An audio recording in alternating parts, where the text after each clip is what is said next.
새 차 구매하시나요? 카동의 실시간 금융 데이터 분석으로 금리는 낮게, 캐시백은 높게. 전문 매니저를 통한 견적 비교와 계약을 한 번에. 내 차 비싸게 팔고 꼼꼼한 출고 점검 및 프리미엄 패키지까지. 이 모든 혜택을 카동에서 한 번에. 새 차 살 때 카동. 네, 안녕하십니까. 또 6월의 마지막 주 첫째 날이 밝았습니다. 이제 정말 오프 시즌이 돌아왔다고 느끼는 게 정말 많은 뉴스들이 흘러 넘치고 있습니다. 한번 쫙 모아봤습니다. 자, 폴 조지는 이번 시즌 완벽한 FA로 풀렸습니다. 네, 비제한적 자유계약 선수인데 클리퍼스와 폴 조지의 이별은 확실시 되고 있다. 뭐 이런 루머도 나왔어요. 자, 그리고 골든스테이트와 뉴욕, 또 올랜도 등등이 폴 조지에게 관심이 있다라는 루머인데, 원래 폴 조지 하면 사실 필라델피아가 가장 큰 관심이 있었죠. 네, 그런데 일단 필라델피아 이외에도 또 여러 팀들이 폴 조지를 노리고 있는 것으로 알려졌습니다. 자, 폴 조지는 클리퍼스로부터 카와이 레너드만큼의 금액은 제한받지 못할 것이다. 이런 이야기가 나왔죠. 즉, 클리퍼스는 폴 조지와 연장 계약을 맺는 데는 관심이 있지만 카와이 레너드만큼의 그런 금액은 절대 주지 않겠다라는 이야기입니다. 자, 그리고 뉴욕과 올랜도, 골든스테이트 모두 다 당연히 폴 조지가 필요한 포지션이긴 한데, 골든스테이트, 뉴욕 그리고 올랜도는 좀 영입하려는 과정 자체가 다를 수밖에 없죠. 왜냐하면 올랜도 매직은 지금 캡 룸이 한 60밀 정도 있어요. 그러니까 총알이 굉장히 두둑합니다. 필라델피아, 올랜도가 이번 오프시즌 때 가장 총알이 많은 팀이라 볼 수가 있겠고, 골든스테이트 워리어스와 뉴욕은 아마도 폴 조지가 이제 옵트인을 하고요. 옵트아웃 하지 않고 그 다음에 사인 앤 트레이드를 할 가능성이 높아지는 거죠. 제임스 하든이 필라델피아에서 트레이드가 됐듯이. 그런데 지금 골든스테이트를 보자면 모든 선수들에게 관심은 가지고 있는 것으로 보입니다.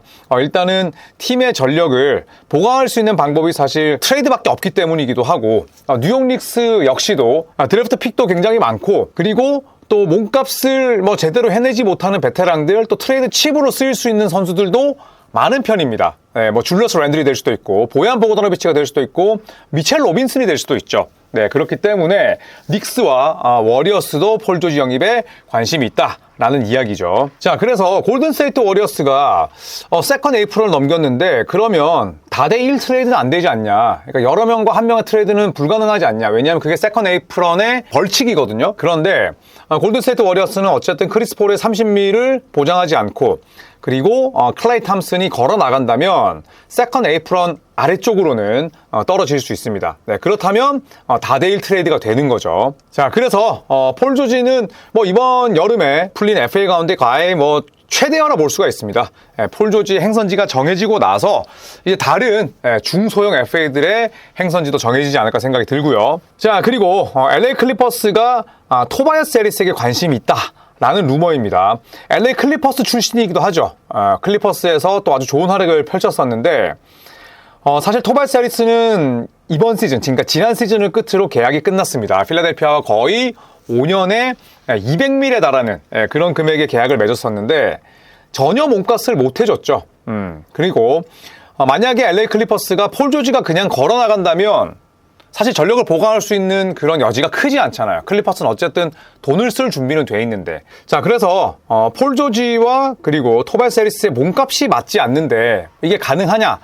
이런 또 의문이 나올 수 있습니다만, 필라델피아가 언더캡이에요. 왜냐하면 이번 FA로 굉장히 많이 풀리기 때문에 셀러리 룸이 넘칩니다. 그래서 이 언더캡 같은 경우에는 결국에 셀러리를 맞추지 않아도 됩니다. 그래서 언더캡 팀은 선수와 드래프트 픽이 바뀔 수도 있어요. 과거에 제라미 그랜트가 트레이드가 됐듯이. 네, 그래서 언더캡으로 내려간 팀들이 이런 트레이드를 할 때 난이도는 상당히 낮다고 볼 수가 있죠. 자, 그래서 LA 클리퍼스도 지금은 필요한 게 픽이잖아요. 픽이 없어요. 그렇다면 그래서 토바야스 해리스도 몸값만 낮다면 충분히 좋은 선수잖아요. 얘가 필라델피아로부터 과도한 연봉을 받았기 때문에 문제인 거지. 거기에다가 16픽을 받고 폴 조지를 내준다면 그것도 나쁘지 않은 선택일 수 있다라는 게 필라델피아의 생각인 거죠. 자, 다만 이제 LA 클리퍼스가 생각할 수 있는 건 이거죠. 그러니까 폴 조지가 그냥 걸어 나가는 것보다는 톱이라는 나쁘지 않은 선수와 드래프트 픽을 받는 건데, 이게 사인 앤 트레이드로 해리스를 데려오면 3년 이상을 데리고 있어야 돼요. 근데 톱이도 점점 나이를 먹어가고 있고 하향세인데, 단순히 1년, 2년도 아니고 3년이면 좀 부담스러울 수 있다는 거죠. 그래서 언더캡이라서 트레이드 난이도는 높지 않지만 LA 클리퍼스 입장에서도 마냥 환영할 만한 그런 딜은 아니다. 그래서 제 개인적으로는 이 딜의 가능성은 떨어진다고 봅니다. 자, 그리고 JJ 레딕 레이커스 감독이 됐습니다. 그리고 현지 시간으로 월요일 오후에 JJ 레딕이 팀 연습시설에서 감독 취임식을 펼치게 됩니다. 저도 이제 비비고의 지원 아래 이 팀 연습시설을 갔다 온 적이 있는데 굉장히 큽니다. 그래서 NBA 팀들이 훈련할 수 있는 곳이 있고 그 다음에 G리그 팀들이 훈련할 수 있는 곳이 한 플로어에 같이 있어요. 그래서 굉장히 넓고, 그리고 뭐 JJ 레딕이나 혹은 뭐 레이커스 선수들이 또 인터뷰를 할 수 있는 인터뷰 룸도 있고, 여튼 뭐 저는 갔다 온 곳 중에 굉장히 제가 귀한 곳을 구경했다는 생각이 들 정도로 연습시설도 아주 훌륭했습니다. 그래서 거기서 이제 기자들 모아놓고 JJ 레딕이 취임식을 하게 될 텐데, 해설자 출신이고, 그리고 듀크 대학에서도 워낙 뭐 말을 잘했었고, 감독 취임할 때 또 어떤 공약을 내보일지도 굉장히 궁금합니다. 이제 레이커스는 감독을 선임했기 때문에 드래프트 픽을 또 어떻게 활용할 수 있을지가 관건이겠죠.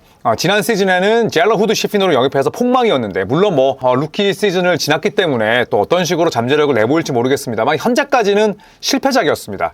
그렇기 때문에 이제 LA 레이커스는 딱 3단계가 있었잖아요. 감독, 신인 드래프트, 그리고 FA 시장.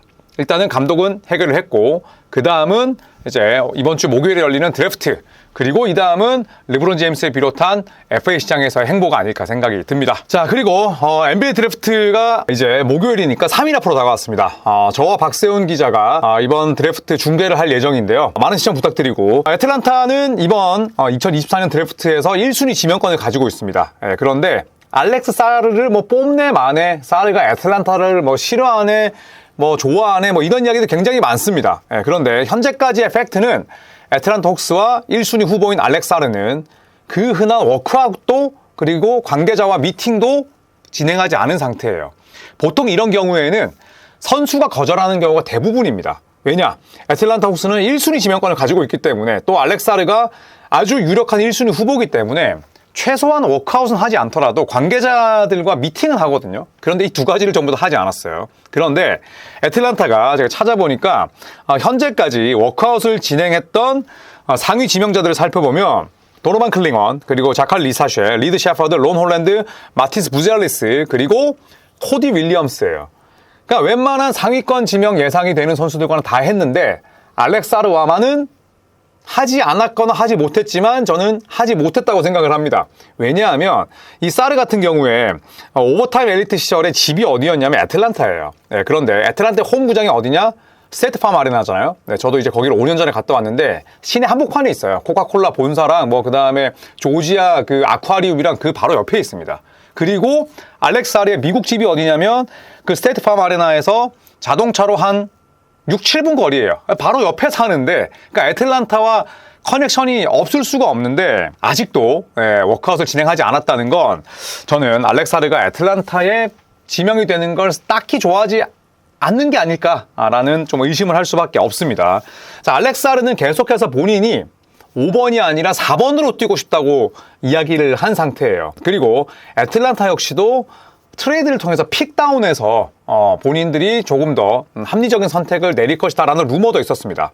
그래서 픽다운을 하기 위해서 샌안토니오 스퍼스를 뭐 계속 이렇게 또 찔러보기도 했었고, 그 다음에 또 워싱턴 위저즈도 야 니네가 2순위지만 1순위로 픽업해, 그리고 우리랑 트레이드하자, 뭐 이런 식으로 애틀란타가 협상을 했을 수도 있겠지만, 글쎄요, 지금까지라면 과연 애틀란타가 사르를 뽑았을 때 사르가 이 팀에 뽑힌 걸 정말 환영하고 그 다음에 또 좋아하면서 뛸 수 있을까라는 의문은 듭니다. 자, 그래서 애틀란타는 사르를 한 번도 만나지 못했지만 이게 사르를 안 뽑을 이유는 되지 않는다. 그리고 애틀란타 구단 자체가 알렉스 사르를 굉장히 뭐 가까운 곳에서 봐왔고, 그 다음에 얘는 1순위로 뽑아도 되겠다라는 그런 느낌을 받았다고 해요.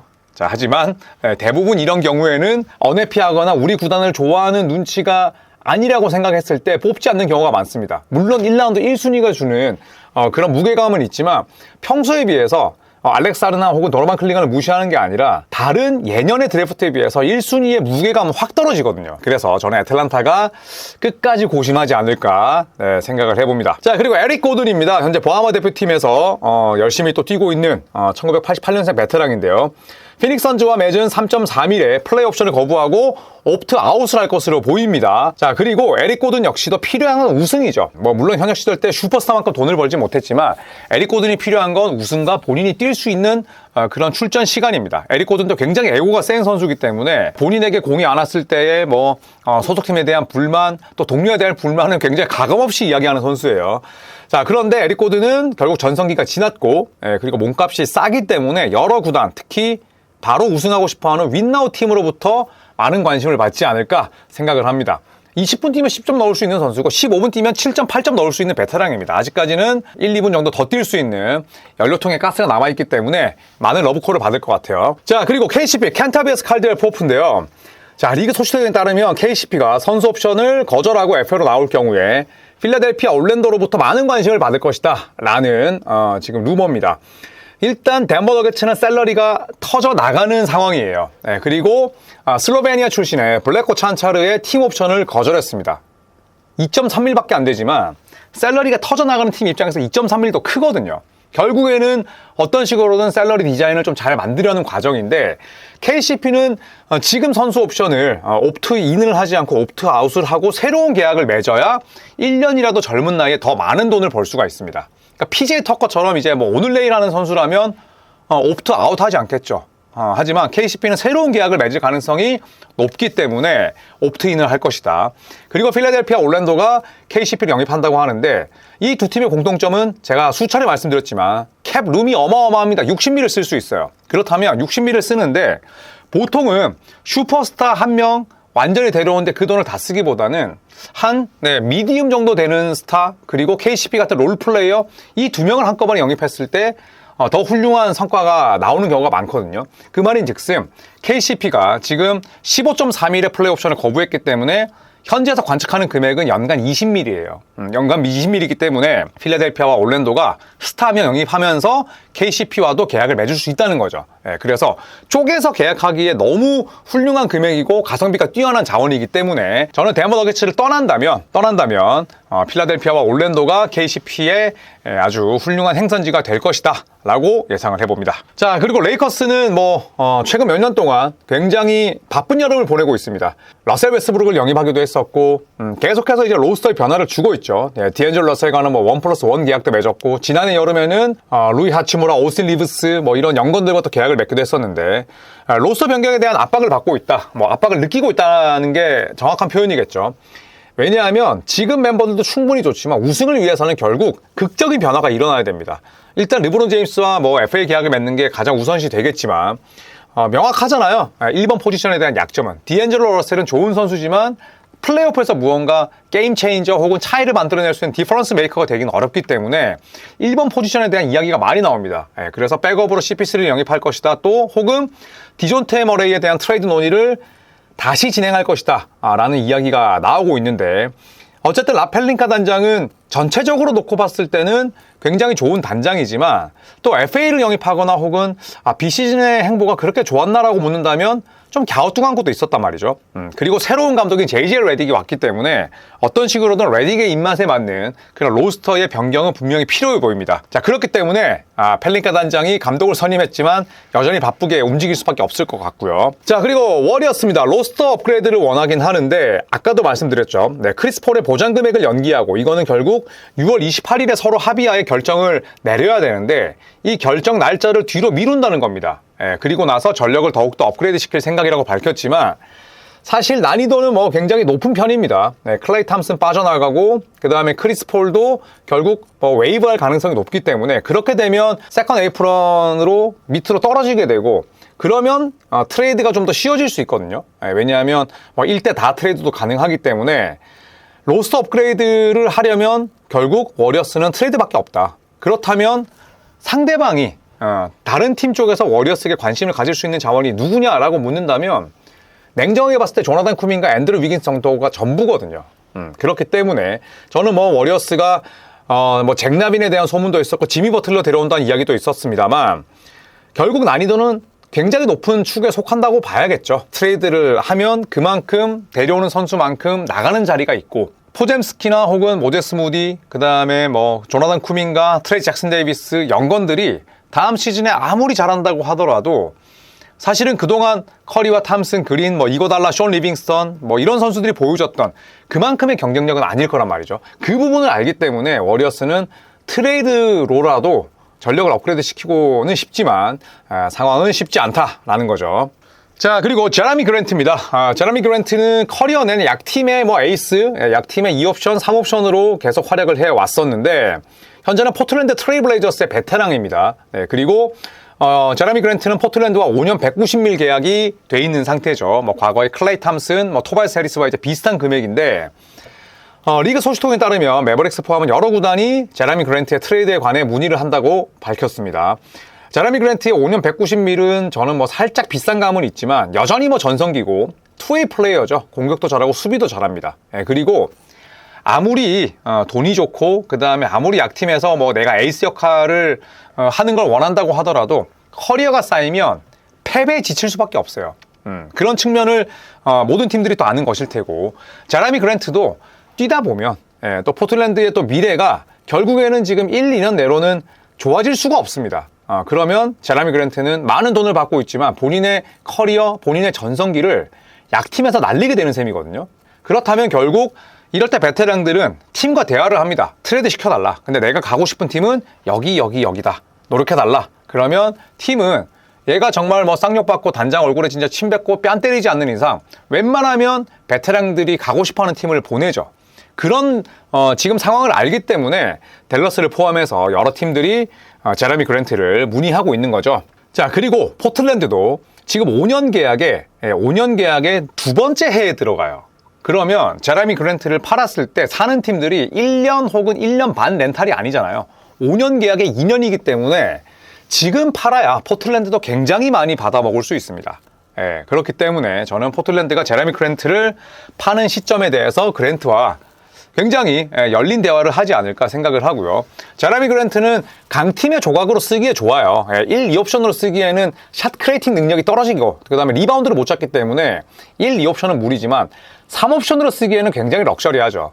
그래서 뭐 댈러스도 마찬가지고 우승 후보들 혹은 플레이오프 컨텐더들이 탐낼 만한 자원이라고 생각을 합니다. 자, 그리고 쿨타임 돌아온 스카티 피펜. 저도 이걸 우리 PD가 준비를 해서 좀 찾아봤는데 스카티 피펜이 조던의 기록은 1990년대 NBA 기록원들의 조작으로 인해 만들어졌다. 특히 스틸 같은 경우에 내가 디플렉션을 했고 그리고 마이클 조던이 뭐 그냥 마무리를 했는데 디플렉션을 했던 피펜이 내가 아니라 마이클 조던에게 결국 스틸 개수가 올라가더라. 지금 이런 이야기입니다. 그래서 스카티 피펜이 정말 제가 진짜 90년대 좋아했던 선수인데 뭐 너무너무 최근 들어서는 추해지고 있습니다. 그리고 90년대라 하더라도 기록원들이 제 아무리 마이클 조던이 농구 황제고 그렇다고 하더라도 기록으로 장난칠 수 없습니다. 그래서 필 잭슨 감독도 여기서 뭐 같이 일조했다라고 이야기를 지금 했거든요.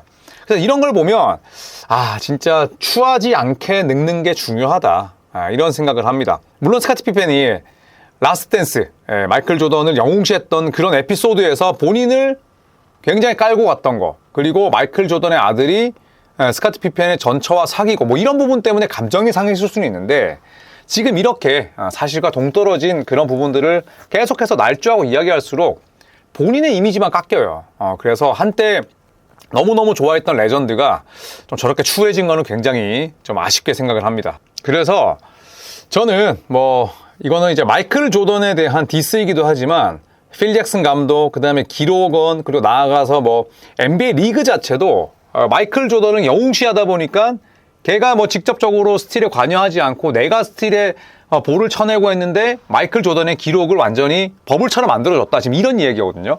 그래서 뭐 저도 90년대 모든 농구를 본 건 아니지만 90년대라고 해서 스카티 피펜이 말을 하듯이 기록원들이 장난칠 수 있고 감독 한 명이 농구 영웅을 위해서 그런 것들을 눈 감아주고 그 다음에 NBA 사무국이 기록 정정하지 않고 스카티 피펜이나 뭐 BJ 암스트롱이나 론 하퍼의 스틸을 마이클 조던으로 기록했다. 전형적인 개소리라 볼 수가 있죠. 자, 이상 여러 NBA 뉴스를 모아서 살펴봤습니다. 자, 이제 NBA 드래프트가 눈앞으로 다가왔는데 NBA 드래프트에 대한 관심도 많이 가져주시길 바라면서 저희 조코피TV와 함께 비시즌 재밌게 보내주시죠. 그리고 내일 오후 3시에 JYP와 제가 라방을 합니다. 낮 시간이긴 하지만 여러분들 JYP님께 궁금한 것들 또 많이 물어봐 주시고 또 저도 JYP 형님과 처음으로 라방을 하는 거라 굉장히 기대가 되는데 많이들 들어와 주십시오. 고맙습니다.